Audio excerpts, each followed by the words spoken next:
Good evening, everyone. I am Troy, and you're watching TroyTube.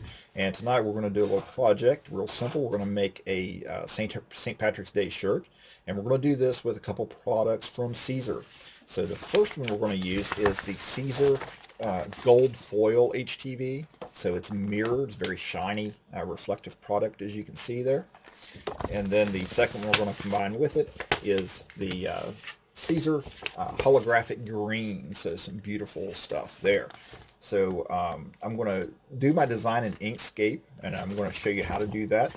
And I know what you're saying is, why aren't you just doing something simple like that in Design Space? Well, Design Space didn't have a shamrock like I wanted, and I want to be able to share the SVG file with everyone, even though it's a pretty simple one. So if you want to get this file after you watch the video, come over to my Facebook group. I'll give you those details at the end of the video, and I'll tell you a little bit more about how the settings we use to cut this and the temperature and pressure and all that kind of stuff and how to press it in just a moment. So I'm going to switch over to my desktop and I'll show you how we designed this.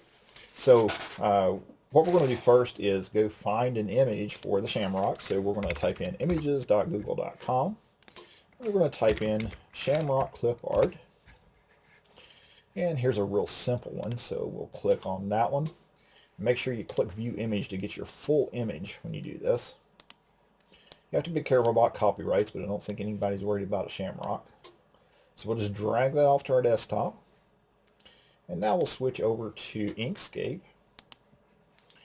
And we'll just drag and drop that right into Inkscape. Now sometimes when you do that, you may get a question about whether you want to link and embed your image, and you can choose embed. So the first thing we're going to do is scan this or trace this little shamrock and make it into a vector file. So we're going to go to Path, Trace Bitmap, and we're going to choose Colors, Two Colors, Remove Background, and we should get a nice little clean file like that. When we hit OK, then we can drag that one off the top and we can get rid of the original one. So now we have a perfect little shamrock vector. So next we need to insert some text, and we need the L and the V and the E. And so we're going to change the font, so we're going to double click and highlight all of that. And the font I'm going to use, I like to use for these type things, is called Bookman Old Style. So I like the serifs and things in this font. It's a nice looking font. So I'm going to next convert this to a path. And if you watch any of my videos, you'll see I stress over and over, you have to make everything a path. So path, object to path. And now we're going to ungroup it. Now we can move these letters around the way we want. And if I want to size them, I want to select all three of them. So I held my shift key, and while I selected those three letters, and I'm going to adjust this. Well, actually it's easier for me to probably just adjust the size of the shamrock than to adjust the letters. And if you hold Control Shift while you adjust it, it will adjust proportionally. And tell you what I'm going to do is I'm going to flip that. I think I want the stem to go that way. And we can line these up pretty close here. Now if we want to align these perfectly, we can highlight those and hit Control Shift A, and we can say align the bottoms, and I could select these two and say align the left, and that'll square those up real well for me. And since I wanted to have these placed just like that, I'm going to hold Shift while I select each of these. And then I'm going to go to Path Union, which is like weld in Design Space. So now we have two objects here. We have the letters and the shamrock. And so I'm going to save this as an SVG file.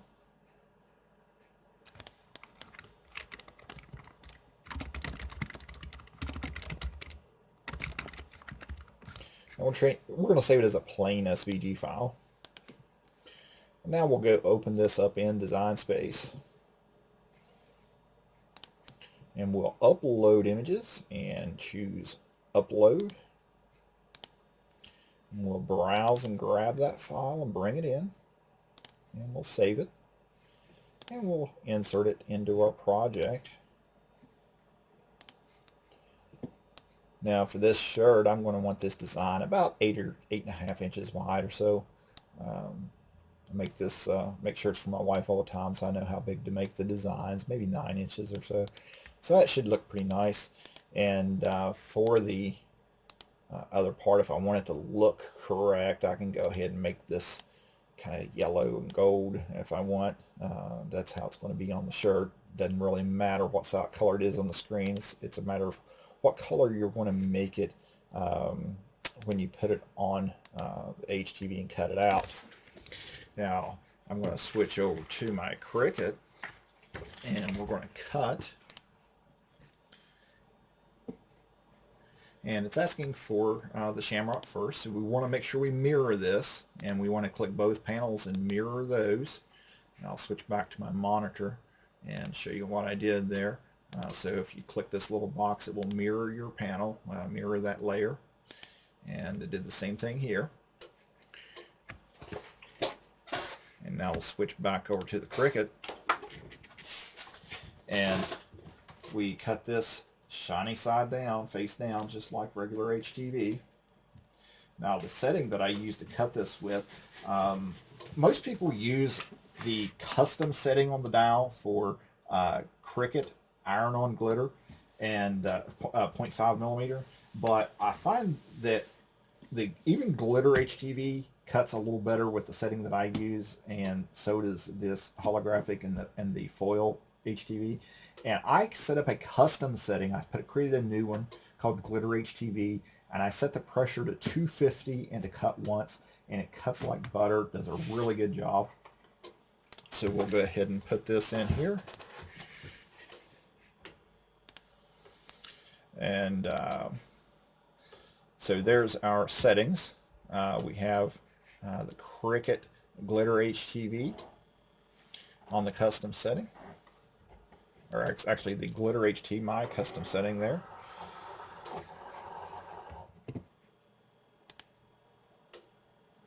And so we'll go ahead and cut this.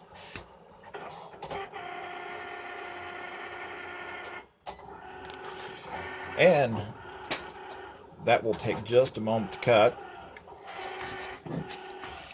And we'll swap this out and put the gold foil in.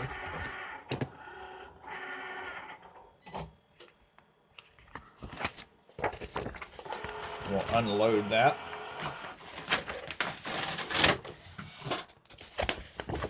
And I don't know if you can see that on the camera or not, but you can see the cut lines through the front of this, and it's real easy to weed when it cuts properly.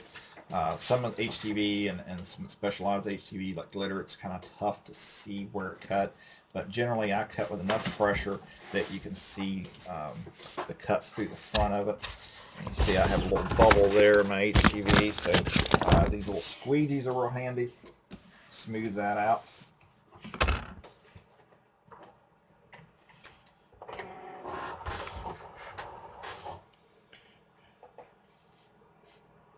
And we'll let that cut. Now, while that's cutting, I'll flip back over to my web browser and show you a couple things here. If you go to our website at 651vinyl.com, when you go to the HTV sections, each section has a little piece up here at the top that shows you all the specifications for cutting that particular product. Now, you can also go to the Learn section and go to Vinyl and HTV. Look for the Siser logo. There's an application and care instructions section here for each type of Siser HTV. Tells you the temperature and time settings and everything. And so the holographics is 320 at 10 to 15 seconds, pressure firm, cold peel. And then the metallic is 305, 10 to 15 seconds, cold peel. So I'll probably just put them both on there, press them for about 20 seconds a piece. My press is a consumer grade press, so it's not terribly hot, and the temperature kind of fluctuates just a little bit when you put something in it. You know, you kind of sit there and watch the temperature drop a little bit as it absorbs the heat down into the lower plating, and adhere the HTV on there. And so this is now cut, so we'll unload this. peel it, and I think you'll be able to see that one. You can see those lines cut in there. So you can tell that it cut all the way through and it worked well. So we'll move this out of the way and close up our Cricut here. We'll flip this over and cut it. Now, I like to save all the little scraps that I can. All these little pieces come in handy, especially this stuff's not the cheapest stuff in the world, but I do like to keep all the scraps because you never know what little pieces I'm going to need to fit in somewhere and to make something small, just a name or something like that. And so there's our shamrock. Now, as you can tell, I'm having a kind of hard time seeing where the cut lines are here, but I can look over here and I see that it's right there.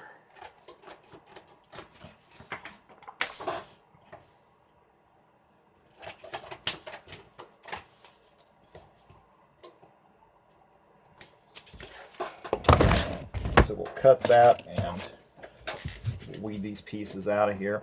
Now, I'll use an X-Acto knife to weed. I prefer the knife. A lot of people do use actual picks or weeding tools. Some of the things you can get at Harbor Freight, little pick sets and things. Cricut has a weeding tool. We actually have a Siser weeding tool on our website, and that's what I use at work. It's pretty nice. It has a really sharp tip on it. And you see I pulled that a little too fast and I left a little bit down there, so I'll have to weed that out. And that was more of the fact that I just pulled it too hard and fast than being patient with it. So there's our shamrock. And now we'll weed the larger piece.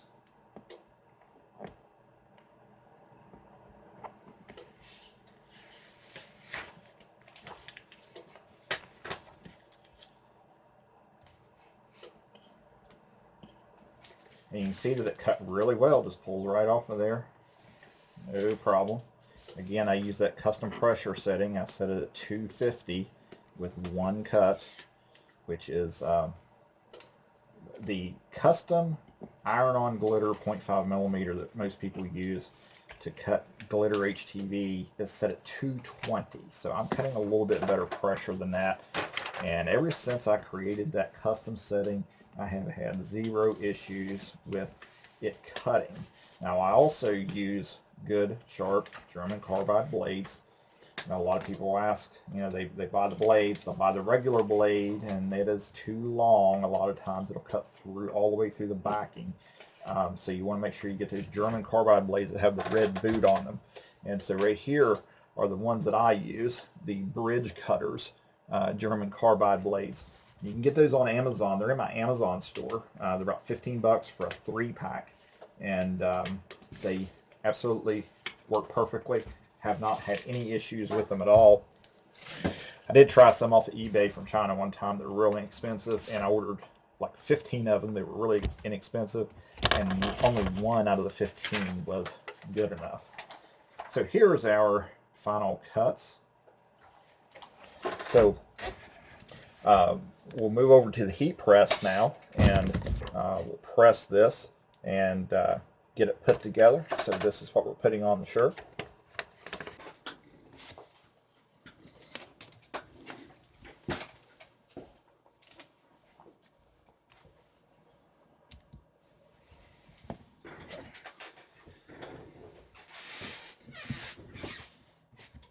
And so here's our heat press, and this is the one I did the video on, and I have it on my Amazon store. It's like 250 bucks with free shipping, I think, and I've had it almost a year, been pretty happy with it, and I've had at least 30 or 40 people tell me that bought it so far and have liked it. So we'll get our design placed on our shirt, and just kind of line it up here. And when you're doing multiple pieces, one of the things you want to be careful of is not to get anything under the HTV. So make sure you don't get the carrier sheet underneath there. And that one's a little too close for me. So I'm going to grab my scissors, and we'll trim this down a little bit, and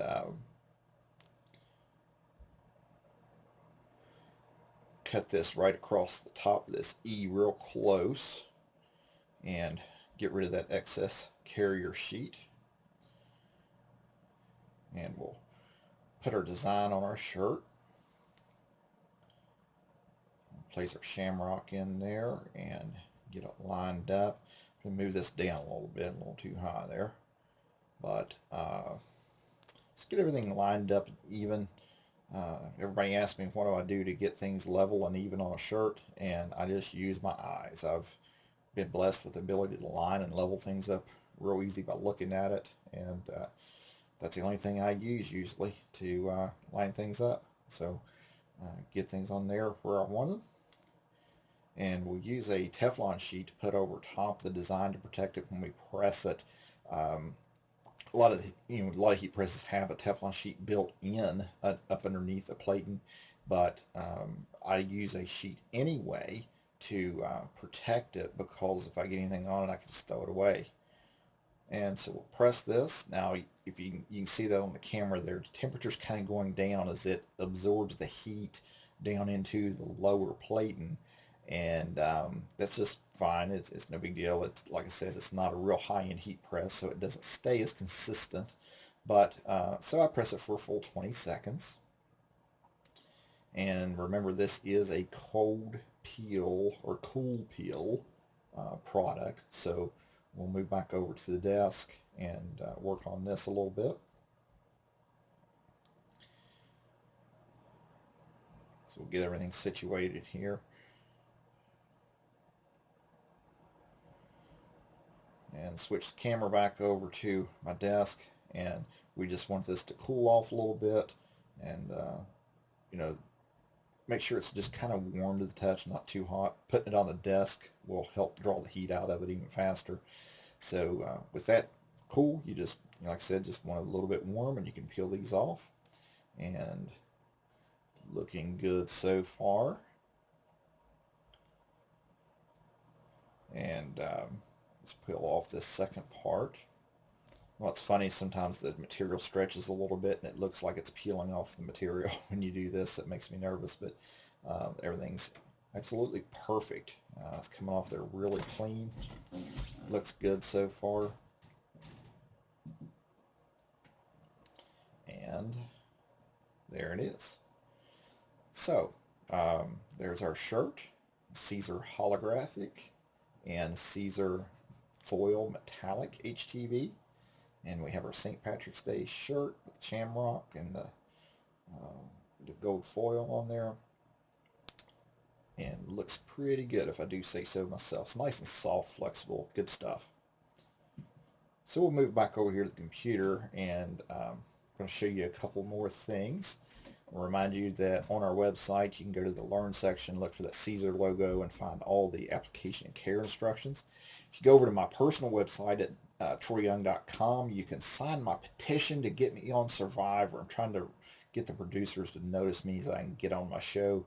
And all these are my affiliate links for places where you can shop. It doesn't cost you a dime more, and I can make a commission for it and help support my group and my channel. And you can also make donations by PayPal there too. And if you click this Amazon link, it'll take you to my Amazon store, and this is where you'll find the heat press that I was just using along with the Teflon sheet. And over here in the Cricut tools, I think you'll find the German carbide blades that I was just showing you a few minutes ago. And we'll see if those are in here. And doesn't look like they're in here. Oh, they're in the Cricut section on page 2 here. And there's the German carbide blades I mentioned, my bridge cutters, $15, under $15 for 3 of them. So you can also click this Powered by Amazon icon. Anything you buy after you click that, I can get a commission on too. So appreciate any. If you found this video helpful, please subscribe to my channel by clicking the subscribe button. And once you've subscribed, please click this bell icon and click the box so that you'll receive an email whenever I publish a new video. You can also keep track of my videos by going to my website at 651vinyl.com and going to the Learn section, where I publish various videos, articles, and how-tos regarding vinyl, HTV, Cricut, Inkscape, and more.